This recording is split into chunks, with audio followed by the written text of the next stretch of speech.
नमस्कार, मी गौरी किरण. तुम्हा सगळ्यांचं मायबोली महिला दिन विशेष कार्यक्रमात मनापासून स्वागत. आणि आजच्या या महिला दिनी आपल्यासोबत गप्पा मारायला आणखीन एक तारका आलेली आहे आणि ती म्हणजे स्मिता गोंदकर. नमस्कार, वेलकम. आमच्या शो मध्ये तुझं खूप खूप स्वागत. Thank you so much. आणि या महिला दिनाच्या तुला खूप साऱ्या शुभेच्छा. थँक्यू गौरी, तुलाही खूप शुभेच्छा आणि तुम्हाला सगळ्यांना खूप खूप खूप शुभेच्छा. स्मिता, तू US मध्ये जॉब करत होतीस, तिथे एकटी राहत होतीस आणि तिथे मला वाटतं खूप देशांमधल्या बऱ्याच मुली तुझ्यासोबत काम करत होत्या. तुला काय वाटतं की आपल्याकडल्या महिलांनी किंवा स्त्रियांनी त्या मुलींकडनं किंवा त्या महिलांकडून काय गोष्टी शिकल्या पाहिजेत? आता मला खरं सांगू तुला, आता जर तू हा प्रश्न विचारलीस, माझ्या डोक्यामध्ये माझ्या एक 2-3 क्रोएशियन मैत्रिणी आल्या आणि इस्रायली मैत्रिणी आल्या. Croatians are crazy, we call Croatians are crazy.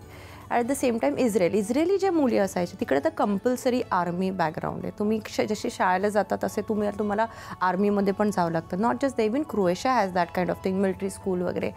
तर त्या मुली इतक्या स्ट्रॉंग असतात. म्हणजे आपल्याकडे जेवढं रेपचे केसेस आहेत किंवा ईव्ह टीझिंगचे केसेस आहेत, कुठेतरी आपण आपल्या कल्चरमध्ये नको हवं कसं बोलणार आपण काहीतरी, किंवा फॉरगेट इट, आपण हे करतो आणि आपण मान खाली घालून निघतो तिकडून. आणि कुठेतरी मुलांना त्याचा I think they get a advantage, किंवा त्यांना कुठेतरी कॉन्फिडन्स त्यांचा वाढतो.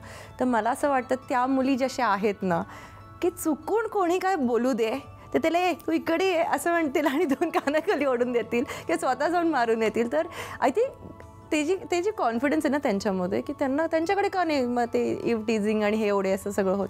तर ते नक्कीच आपल्या मुलींनी शिकायला पाहिजे.